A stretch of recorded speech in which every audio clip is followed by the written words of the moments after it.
Bugun tovuqdan ovqat pishiramiz. Uni olamizda salafandan yechib olib, yaxshilab yuvib, uni gazga qo'yamiz. So'ngra kartoshkalarni birin-ketin tepaga o'tib, uni yaxshilab po'stidan tozalab olamiz. Ungacha sizlar kirib pattiska laytbeklarni bosib chiqinglar.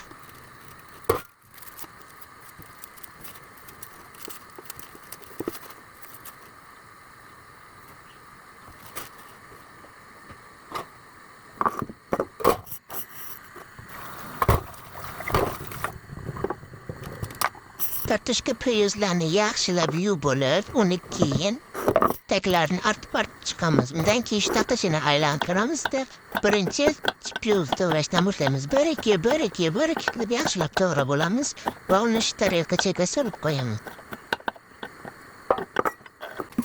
Ungacha bizning tovuqimiz qaynab bo'libdi. Uni qaynagan kiprikchalarni yaxshilab terib o'raqlov uchun chiroyli qilib birontasi qolmasin.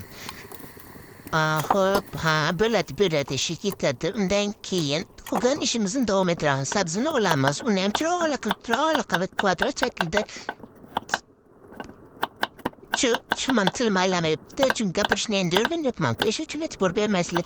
Uni yaxshilab kvadrat shaklga kesib olamiz. Uni ketidan keyin nima buni kartoshkani yaxshilab uni ham to'g'rab olamiz va hammasini bitta qilib solib olamiz. Undan keyin biroz qaynab bo'lgandan keyin uni ichiga piyoz solamiz. Xo'sh, bu nima? Naxachalarimizni olib, men yaxshi ko'raman shu naxachalarni. Birozgina qo'yib, uni ham yaxshilab yuvib olamiz. Biz bir marta emas, 2 marta yuvib oladilar jonim. Undan keyin uni ichiga solib oladilar. Keyin dinozavr vaqtidan beri qolgan shu pomidor bilan peresimiz bor. O'shani ham ovqatni ichiga solib qo'yamiz.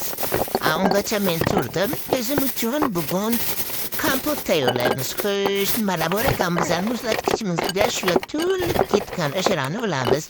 Birinchi qarolni solamiz, olmani solamiz va muzlab yetgan giloslarimizni solib, uni yaxshilab yuvib olamiz.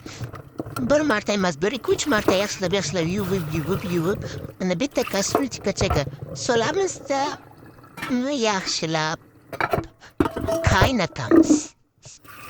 Keyin uni ichiga 6 osh kattagina shakar solamiz. Keyin limonni yarmini olamizda, uni siqib ichiga tashlaymiz.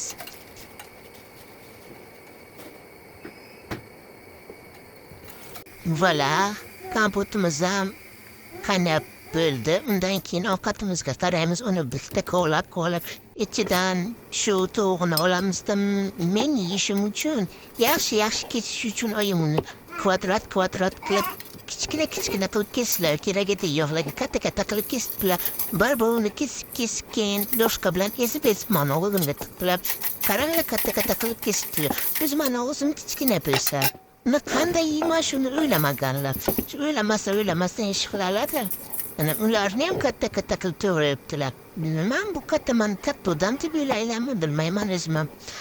Mayli, xayr, qarab o'tiraylik, qani nima qilar ekanlar.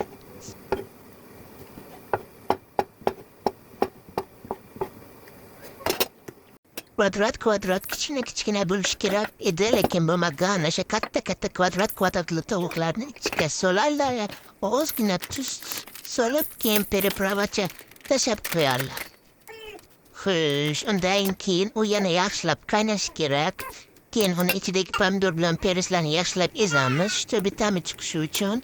Undan keyin bizning ovqatimiz tayyor. Birinchi o'zlariga, keyin menga suzib, birga degustatsiya qilamiz.